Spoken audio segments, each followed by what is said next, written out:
Sanctus, Sanctus, Sanctus Dominus Deus Sabaoth. Bapak, Ibu, dan saudara-saudariku yang terkasih dalam Tuhan kita Yesus Kristus, salam sejahtera untuk kita semua.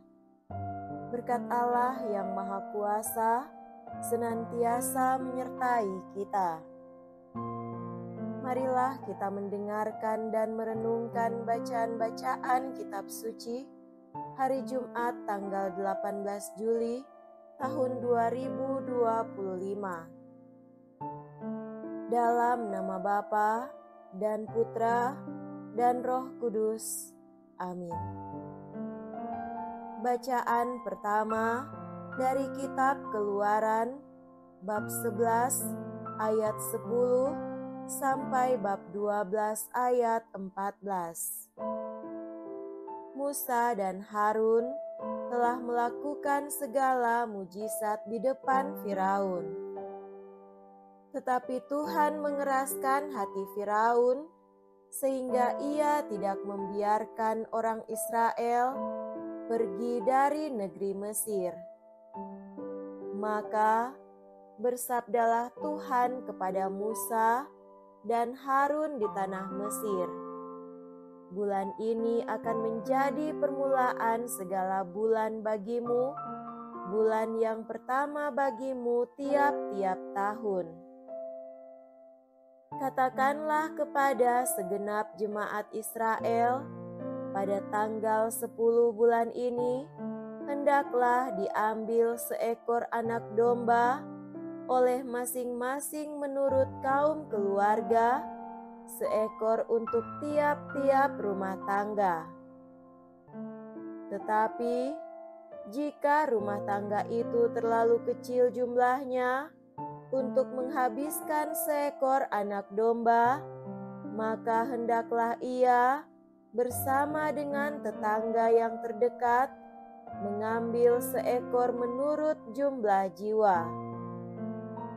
Tentang anak domba itu, kamu buatlah perkiraan menurut keperluan tiap-tiap orang. Anak domba itu harus jantan, tidak bercela, dan berumur setahun, boleh domba, boleh kambing. Anak domba itu harus kalian kurung sampai tanggal 14 bulan ini.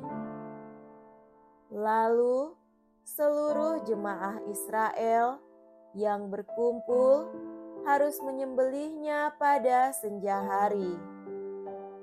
Dan darahnya harus diambil sedikit dan dioleskan pada kedua tiang pintu dan pada ambang atas rumah tempat orang makan anak domba itu.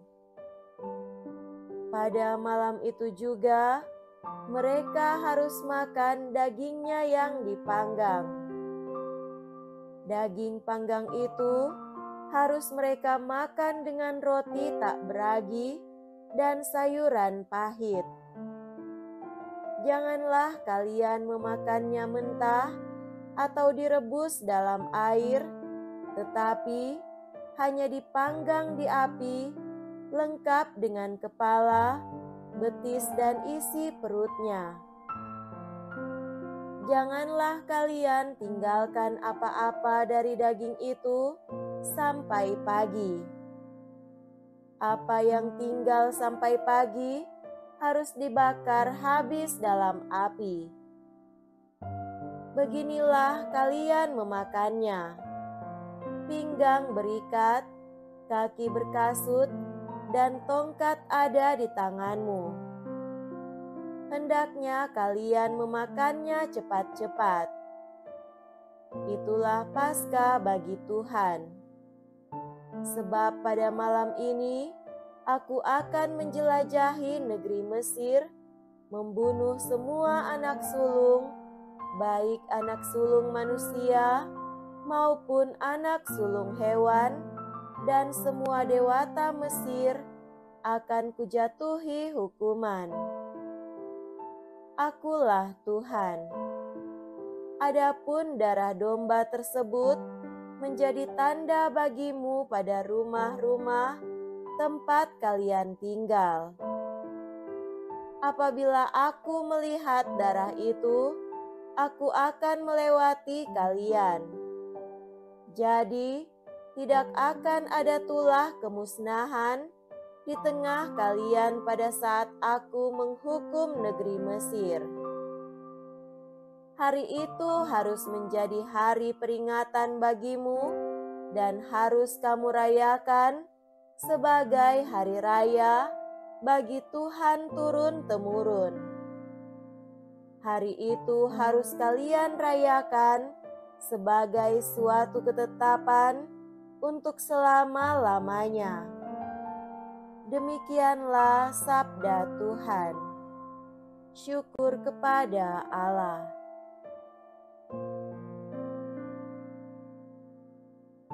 Semoga Tuhan beserta kita sekarang dan selama-lamanya. Inilah Injil suci menurut Santo Matius. Dimuliakanlah Tuhan.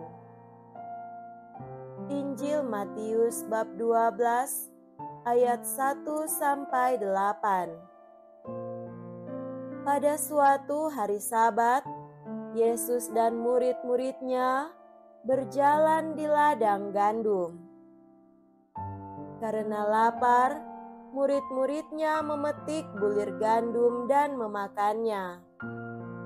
Melihat itu, berkatalah orang-orang Farisi kepada Yesus, "Lihatlah, murid-muridmu berbuat sesuatu yang tidak diperbolehkan pada hari Sabat."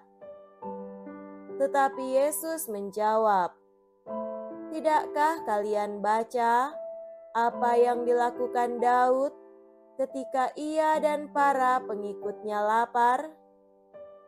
Ia masuk ke dalam bait Allah dan mereka semua makan roti sajian yang tidak boleh dimakan kecuali oleh imam-imam. Atau tidakkah kalian baca dalam kitab Taurat bahwa pada hari-hari Sabat imam-imam melanggar hukum Sabat di dalam bait Allah, namun tidak bersalah? Aku berkata kepadamu, di sini ada yang melebihi bait Allah. Seandainya kalian memahami maksud sabda ini, yang ku kehendaki ialah belas kasihan dan bukan persembahan, tentu kalian tidak akan menghukum orang yang tidak bersalah. Sebab Anak Manusia adalah Tuhan atas hari Sabat." Demikianlah sabda Tuhan. Terpujilah Kristus.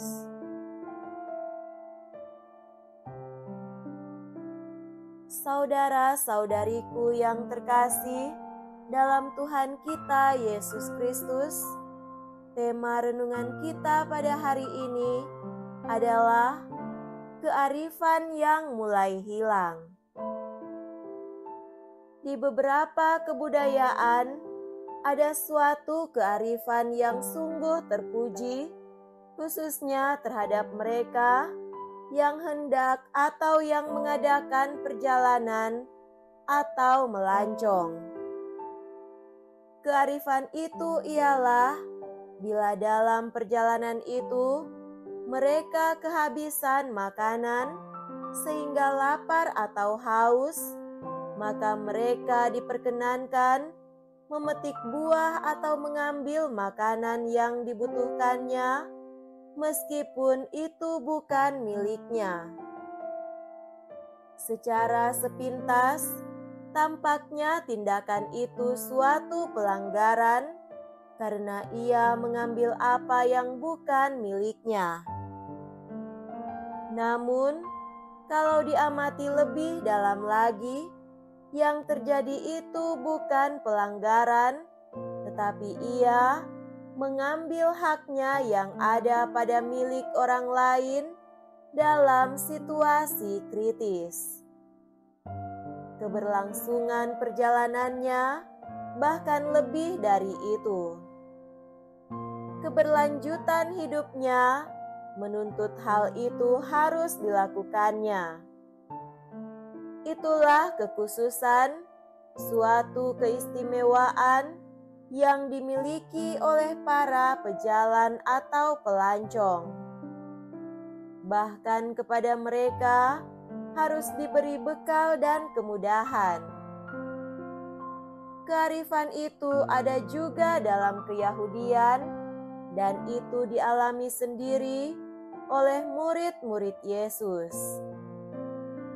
Ketika suatu waktu mereka berjalan bersama Yesus di ladang gandum dan mereka lapar, maka mereka memetik bulir gandum lalu memakannya. Meskipun hari itu adalah hari Sabat dan orang tidak boleh bekerja, tetapi toh murid-murid Yesus melakukannya. Yesus sendiri tidak melarang murid-muridnya melakukan hal itu. Meskipun pada waktu itu ada orang-orang Farisi mencegahnya dengan alasan hari itu adalah hari Sabat, tetapi Yesus tetap membela mereka dengan menunjuk apa yang dilakukan oleh Daud dan pengikut-pengikutnya yang ketika dalam perjalanan mereka menjadi lapar sehingga masuk ke dalam bait Allah dan mengambil roti sajian lalu memakannya, padahal roti sajian itu hanya diperuntukkan bagi para imam.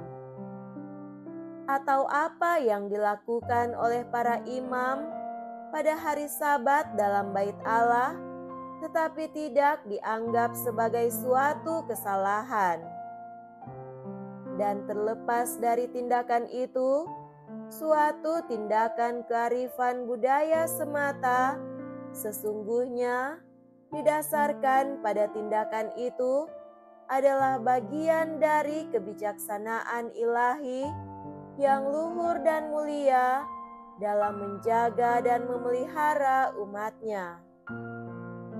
Dan Allah sudah memulainya dengan menciptakan semuanya dan menyerahkannya kepada manusia, sehingga setiap orang bisa mengambilnya untuk kehidupannya.